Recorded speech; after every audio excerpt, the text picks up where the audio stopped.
गए थे, कुछ नहीं दिख रहा था। जिस समय पर राजा विक्रमादित्य जब अपने सिंहासन पर बैठे, सबसे पहले वेद पुराण शास्त्र को ढूंढवाया और प्रत्येक मंदिर का दरवाजा खुलवाया। वो सनातन धर्म की प्रेरणा, वो सनातन धर्म। शिव से शुरुआत है हमारे जीवन की और शिव पर ही अंत है हमारा। शिव से ही प्रारंभ है और शिव ही अंत है हमारा। सुबह शिव है, शाम शिव है, दिन शिव है, रात शिव है, नारी शिव है, पुरुष शिव है, बच्चा शिव है, बच्ची शिव है, जमीन शिव है, आकाश शिव है, जल शिव है, अग्नि शिव है, सब में शिव समाया है। उसको पहचानने की दृष्टि भी शिव ने दी है, बस उसको पहचान लो, ये जीवन का सार है, उसको पहचान। जब सिंहासन पर राजा विक्रमादित्य बैठे थे ना, सिंहासन पर बैठे हुए राजा विक्रमादित्य ने पहली बार सिंहासन पर बैठकर सबसे पहला शब्द एक ही कहा था। सबसे पहला शब्द सिंहासन पर बैठकर राजा विक्रमादित्य का एक ही था। जितने सभा में बैठे हुए थे उनके सामने विक्रमादित्य ने एक ही प्रस्ताव लाकर रखा था कि ये बताओ कि चारों तरफ उपद्रवियों ने उपद्रव मचा कर रखा है, कोई मस्तक पर तिलक नहीं लगाता, कोई शिखा नहीं रखता, कोई गले में रुद्राक्ष तुलसी नहीं पहनता, कोई मुख पर भगवान का नाम देना नहीं चाह रहा, सब तरह से लोग भटक रहे हैं, सब तरह से। हमारे बीच में आदरणीय मंत्री महोदय पधारे हैं, यादव जी, मोहन जी यादव, एक बार जोरदार ताली बजाकर पधारी पधारी। एक शब्द का नाद किया गया, बड़े सहज सरल आदरणीय मोहन जी यादव जी, बड़े भाव से उज्जैन क्षेत्र के ही निवासी।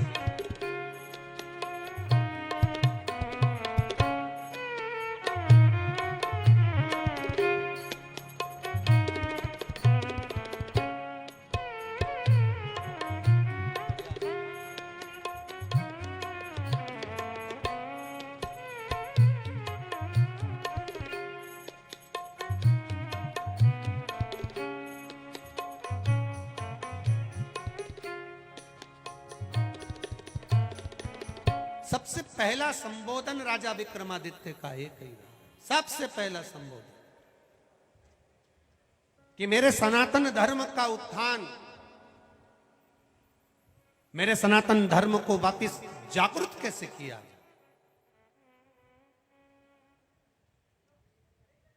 और जब जब अधर्म बढ़ता है, सनातन धर्म पर जब जब उंगली उठाई जाती है, जब जब मंदिर देवालय सूने होने लगते हैं, जब जब मंदिर देवालयों में ताले लगने लगते हैं, जब जब शिवालय, गुरुकुल, मंदिर, वेद ये सब धीरे धीरे जब बंद होने लगते हैं, तब भगवान किसी ना किसी रूप में किसी ना किसी को भेज देता है और वापिस विश्व का कल्याण करवाए,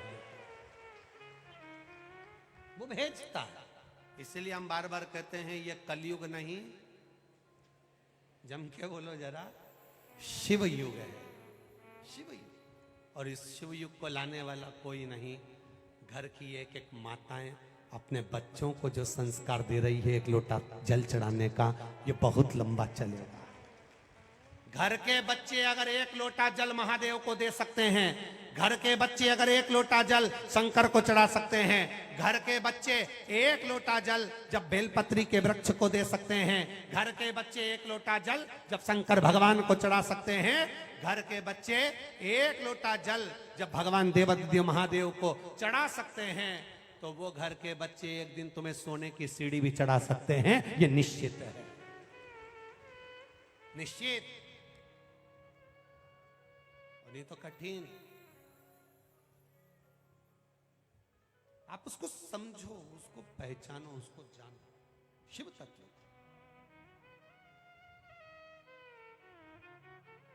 शिव महापुराण की कथा कहती है, विक्रमादित्य जब बैठे थे सिंहासन पर, तब उन्होंने एक ही लक्ष्य लिया था कि कुछ ऐसा करना है, शाकों को हरा कर। और विक्रम संवत की जो शुरुआत करी, सोने की मुद्राएं थी, सोने की अशर्फियां थी, सोने की चिड़िया। जिस समय कहा जाता था ये विक्रमादित्य के समय की बात है, राजा विक्रमादित्य के समय।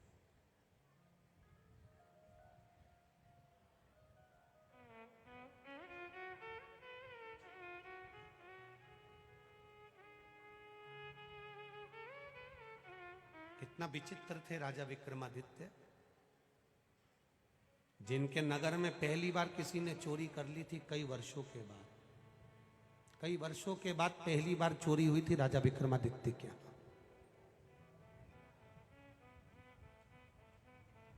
राजा विक्रमादित्य के घर पर चोरी नहीं हुई थी, राजमहल में चोरी नहीं हुई थी। सबसे बड़ा व्यापार की शुरुआत राजा विक्रमादित्य ने करी थी। भारत से कपड़ा बनता था भारत में और विदेश में जाता था। विदेश में जब कपड़ा देते थे, कब? राजा विक्रमादित्य विदेश में जब कपड़ा देते थे जब सोने की मोहरें आती थी। भारत से एक एक चीज, भारत की भूमि से भारत में कपड़ा बनता था। भारत में जितनी भी सामग्री बनती थी वो भारत की भूमि पर बनती थी। विदेश में कुछ नहीं बनता था। सब कुछ भारत में रहने वाले छोटे छोटे घरों में रहने वाले लोग अपने अपने घर में नई नई चीजों का निर्माण करते थे और भारत उसको सोने की मुद्राएं लेकर विदेशों में भेजता था। जब भेजता था तो भारत अपने आप सोने की चिड़िया बन गया था, अपने आप सोने की चिड़िया। कुछ व्यापारी व्यापार कर कर जा रहे थे और कुछ लुटेरे ने उनको लूट लिया। लूटा, राजा विक्रमादित्य के पास खबर गई कि आपके नगर में हम व्यापार करने आए और हमको लूटा गया है। राजा विक्रमादित्य ने कहा, यह हो ही नहीं सकता कि मेरे नगर में कोई लूटा गया। मेरे नगर में अगर कोई लूटा गया है तो यह कभी नहीं हो सकता, राजा विक्रमादित्य ने कहा।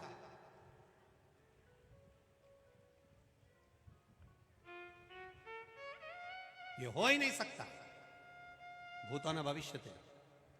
खबर उड़ते उड़ते राजा भर्तरी के पास पहुंच गई। उस समय पर राजा भर्तरी नेपाल में विराज रहे थे। राजा भर्तरी नेपाल में विराज रहे थे गुरु गोरखनाथ जी के साथ। सूचना मिल गई, शब्द गया।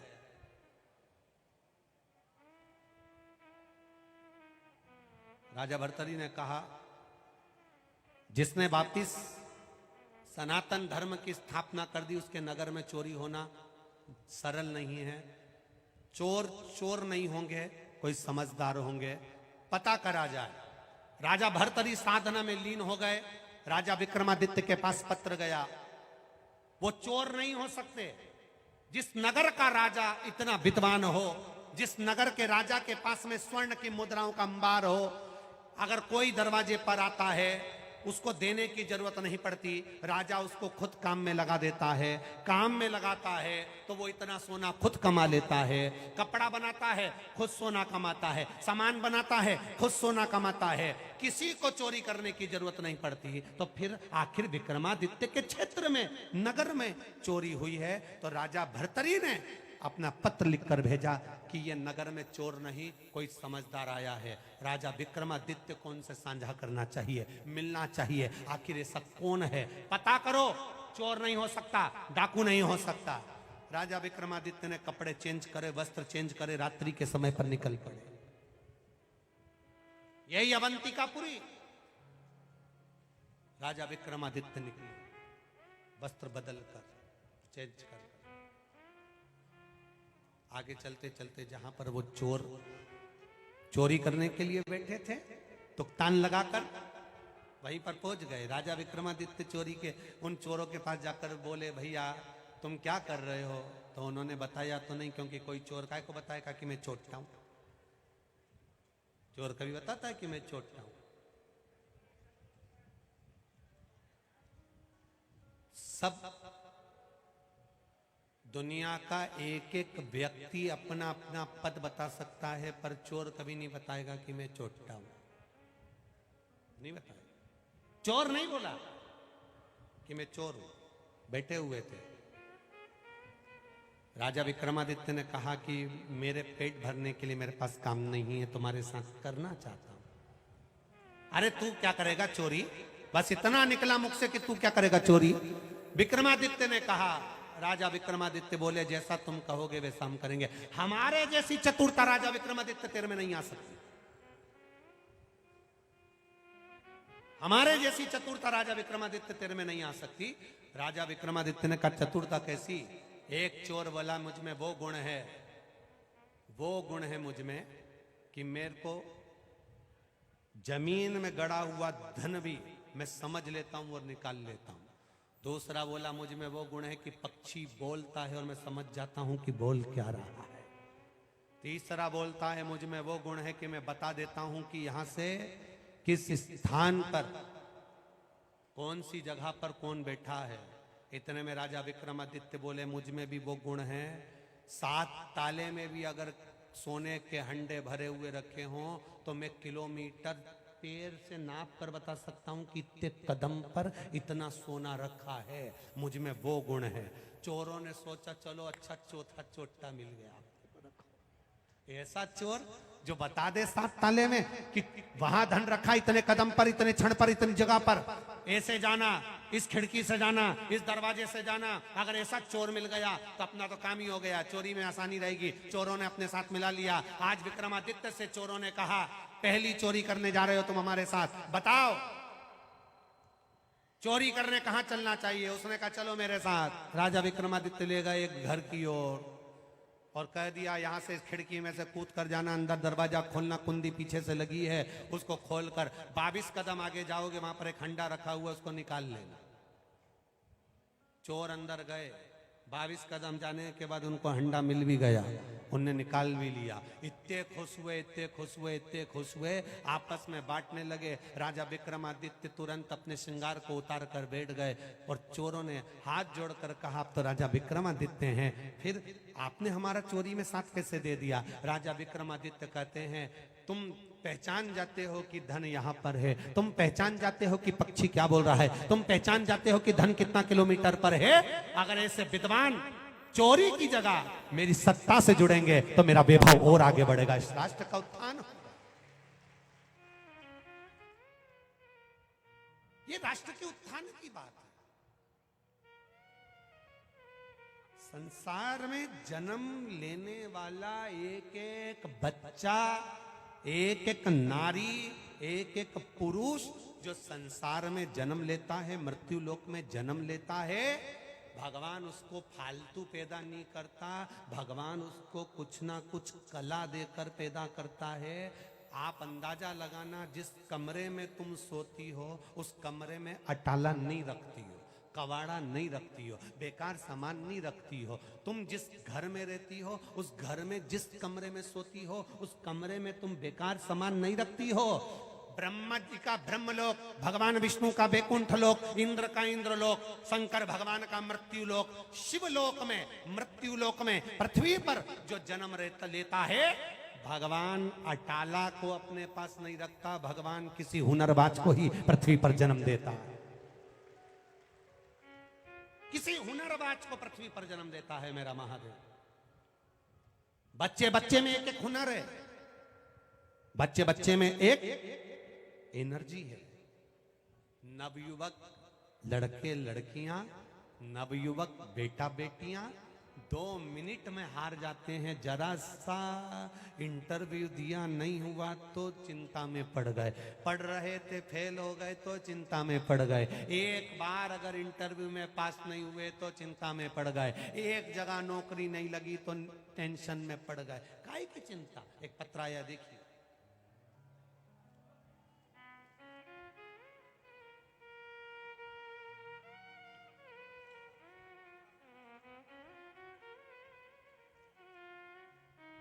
शंभु पड़ी माधु घड़ी रे घड़ी दुख काटो, दया करी न दर्शन आपो, शंभु शरण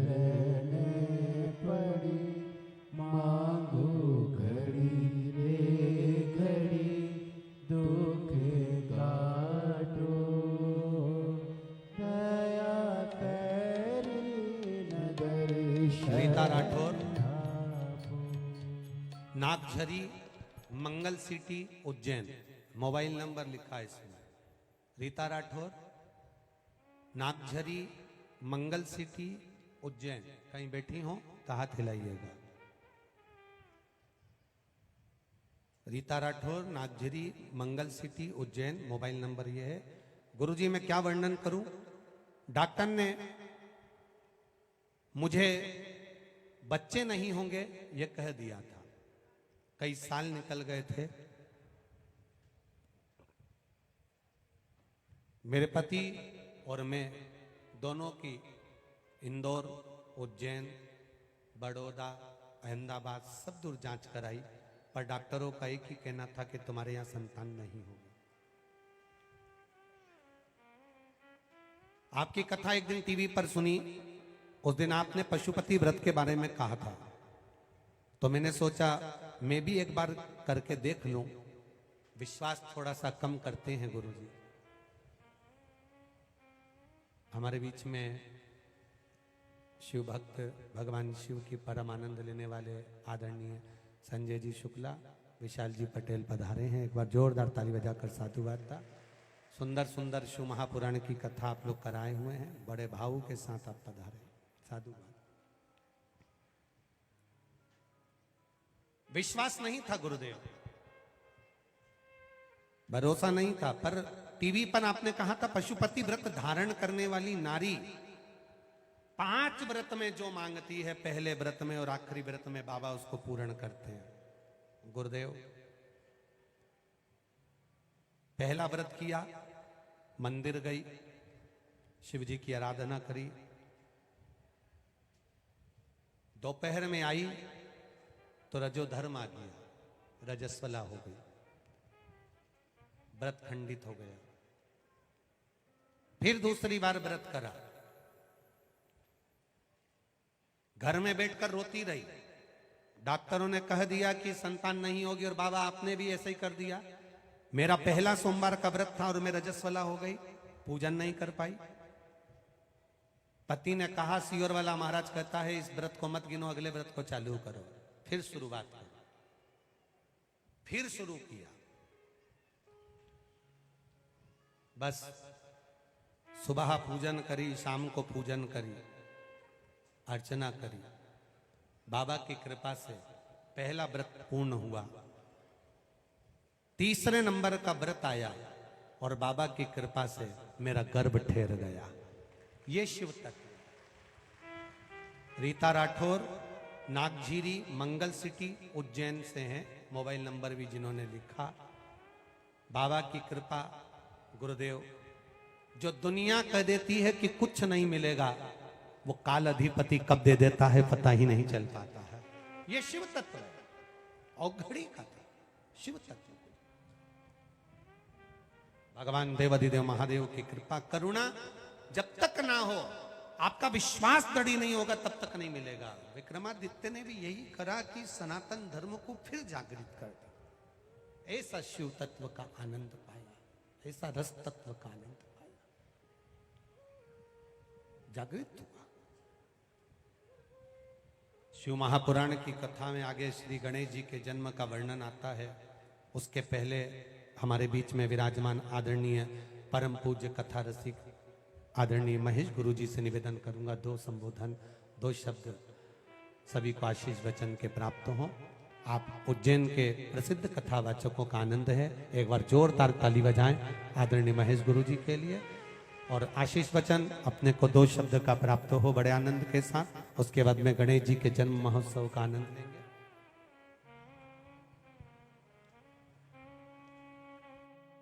वंदे बोधमयं नित्यं गुरुं शङ्कररूपिणो यमाश्रितो हि वक्रोऽपि चन्द्रः सर्वत्र वन्दते। भवानी शङ्करौ वन्दे श्रद्धा विश्वासरूपिणो याभ्यां विना न पश्यन्ति सिद्धः स्वान्तस्थमीश्वरम्। परम श्रद्धेय हमारे अति आत्मीय पंडित प्रदीप जी मिश्रा साहब जो व्यासपीठ पर विराजमान हैं, उनको मैं दंडवत प्रणाम करता हूँ। मंचस्थ सभी संत वृंद, हमारे दंदरौगा सरकार महाराज और महाराज जी, इनको दंडवत प्रणाम करता हूँ। आप सभी हमारे प्रिय मोहन जी यहीं विराजमान हैं, उनका भी भाव भरा अभिनंदन करता हूँ। आप सभी को जय श्री महाकाल। महाराज जी का आदेश हुआ है और समय तो बहुत ही कम है, मैं बिल्कुल कांटे पे नज़र है मेरी। मैं जैसे ही यहाँ आया और मैं आप सबको देख रहा था तो मेरे मन में एकदम एक ही विचार आया कि पानी का समंदर अगर देखना हो तो 1000-2000 किलोमीटर चल के जाना पड़ेगा, पर पब्लिक का समंदर अगर देखना हो तो हमारे श्रद्धेय महाराज जी की कथा में आ जाइए, आपको वहाँ पर पब्लिक का समंदर देखने को मिल जाएगा जो हम लोग यहाँ पर देख रहे हैं। मन में एक और विचार आया। एक शब्द बहुत सम्माननीय है अध्यात्म के जगत में, जिसको युग पुरुष कहा जाता है। युग पुरुष, ये शब्द मैं सुनता हूँ और कई हमारे महापुरुष ऐसे हुए हैं, होंगे भी अभी भी, जिनको हम लोग युग पुरुष कहते हैं। पर अगर युग पुरुष का साकार रूप इस समय कहीं देखने में आता है, आत्मा कहती है कि ये युग पुरुष हैं, तो वो हमारे श्रद्धेय प्रदीप मिश्रा जी हैं। ये इतना बड़ा जन सैलाव मैं देख रहा हूं। अभी मैं आ रहा था तो सड़क पे भी लोग बैठे हुए हैं, नीचे सड़क पे। आवाज महाराज श्री की यहां से जा रही है और वो सड़क पे बैठे बैठे ऐसे मगन हो रहे हैं। मैं देख के आश्चर्य कर रहा था कि मैं कमरे में बंद होके बैठता हूं कि थोड़ी देर समाधि लगा लूं, पर वहां मेरी वैसी समाधि नहीं लग पाती है। अकेला बैठता हूं कमरे में, तब भी जैसी महाराज श्री की वाणी का श्रवण करके, ये मधुर वाणी, ये हृदय स्पर्शी वाणी को सुन करके सड़क पर भीड़ में बैठे हुए लोग समाधिस्थ हो रहे हैं। ये सब दृश्य मैंने यहाँ पर देखा है तो मेरी आत्मा गदगद हो रही है। और मैं मेरा बड़ा सौभाग्य समझता हूँ कि उज्जैन में अगर मैं कहीं घूमता फिरता हूँ, कोई कार्यक्रम में चला जाता हूँ, तो लोग धक्के में मुझको पीछे कर देते या साइड में कर देते हैं कि ये तो यहीं फिरता रहता है, चप्पल चटकाता कोई खास आदमी नहीं है। पर आज महाराज श्री ने हमको अपने मंच पर इतना सम्मान दे करके, ऐसा स्थान दे करके जो गौरव मुझे प्रदान किया है, उसके लिए महाराज श्री को मैं बहुत बहुत धन्यवाद देता हूँ, बहुत बहुत साधुवाद देता हूँ। और उनका स्वभाव जैसा वो कहते हैं, हर बच्चे में, बच्ची में, बड़े में, बूढ़े में, सब जगह शिव ही शिव है। हर घट मेरा साइया सूनी सेज न कोय, पर बलिहारी बा घट की जा घट परगट होए। निश्चित रूप से शिव सबके अंदर समाया हुआ है। अगर शिव ना होता तो सब होता ही कैसे। पर अगर प्रकट रूप में देखना है, कहीं शिव जहां प्रकट होके विराजमान है, तो पूज्य महाराज श्री हैं, जिनका दर्शन हम आप सब कर रहे हैं। ऐसी दिव्य विभूति, मैंने युग पुरुष शब्द इसलिए प्रयोग किया था कि युग परिवर्तन, मैंने कहीं शास्त्रों में पढ़ा या संतों से सुना था कि अहिल्या को जब श्राप लग गया गौतम ऋषि का पत्थर बनने का, तो अहिल्या के बेटा जो थे उनको बड़ी चिंता हुई कि मेरी माँ कब तक पत्थर बनी पड़ी रहेगी। बोले जब त्रेता आएगा तब राम जी का अवतार होगा और उससे राम जी के चरण रज स्पर्श से तुम्हारी माँ का उद्धार होगा। तो सदानंद जी जो बेटे थे अहिल्या के, उन्होंने पूछा कि त्रेता कब आएगा। बोले अभी तो सतयुग चल रहा है, फिर दूसरे नंबर पे द्वापर आएगा, फिर तीसरे नंबर पे त्रेता आएगा। बोले ये तो बहुत ज्यादा लंबा समय हो जाएगा, क्या इसमें फेरबदल नहीं हो सकता है। बोले सब कुछ हो सकता है, तप से अगम न कछु संसारा, तपस्या से सब कुछ संभव हो सकता है। तब सदानंद जी ने तपस्या करी और तपस्या करके युग परिवर्तन कर दिया। युग परिवर्तन क्या किया? त्रेता था तीसरे नंबर पर, उसको खींच के दूसरे नंबर पर कर दिया। द्वापर था दूसरे नंबर पर, उसको धकेल के तीसरे नंबर पर कर दिया।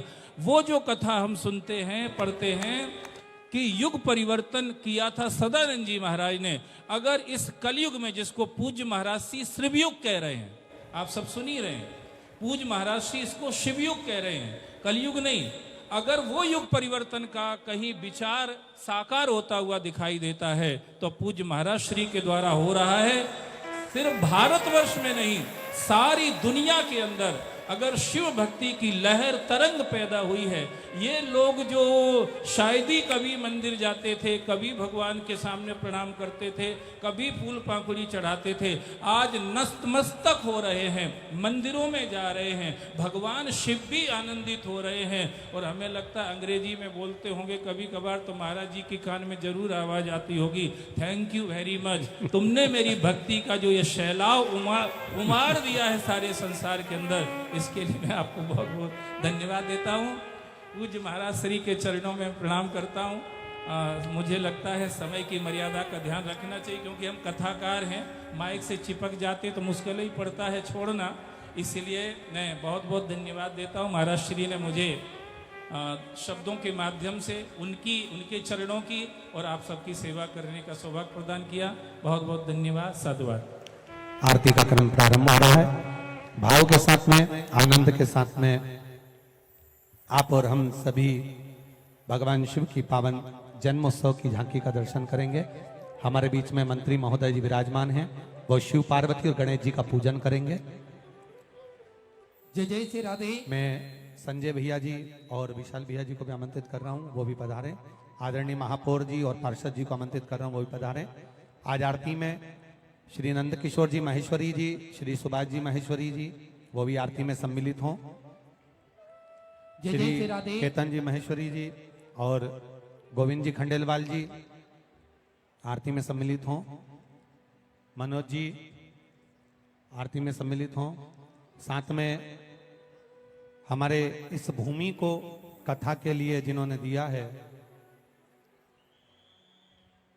उनसे भी निवेदन है वे भी यजमान परिवार के 2 या 4 सदस्य आरती में पधारें।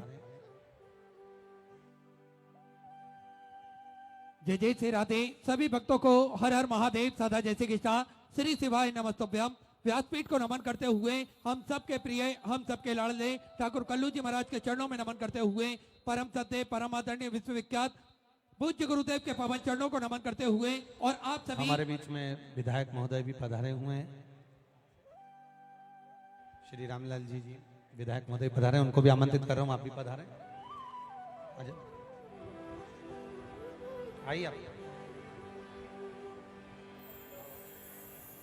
आरती में सभी महानुभाव यहाँ पर उपस्थित रहेंगे।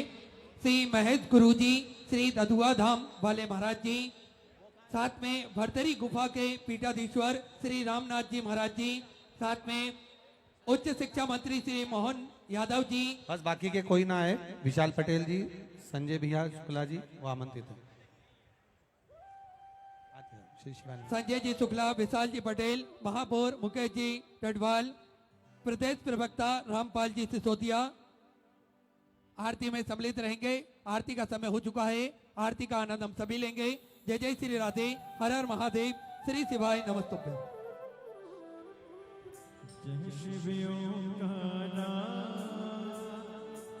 भोले भज शिवियों का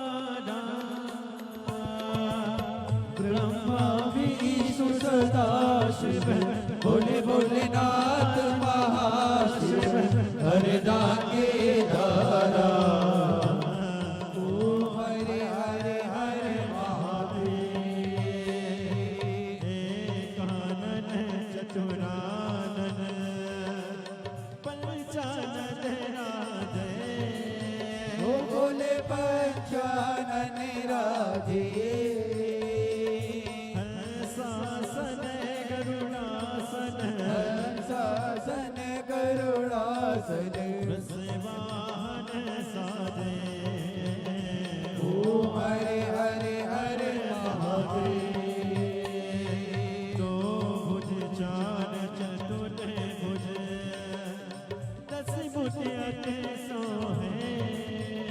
भोले दस मुझे अति सोहे तीनों रूप निरखता भोले जी का रूप निरखता त्रिभुवन जन मोहे ओम हरे हरे महादेव अक्षमाला वनमाला मुनिमाला धारे ओ भोले मुंडे माला धारी त्रिपुरारी कंसाने पुरारी कंसारी वनमाला धारे ओम हरे हरे हरे महादेव श्वेतांबर पीतांबर बागांबर अंगे भोले बाबा बरे आगे सनकादिक गरुड़ादिक अनेकादिक ब्रह्मादिक भूतादिक संगे ओम हरे हरे हरे महादेव कर के मादिक मंडल चकित सुनता भोले चक्रत शूल करता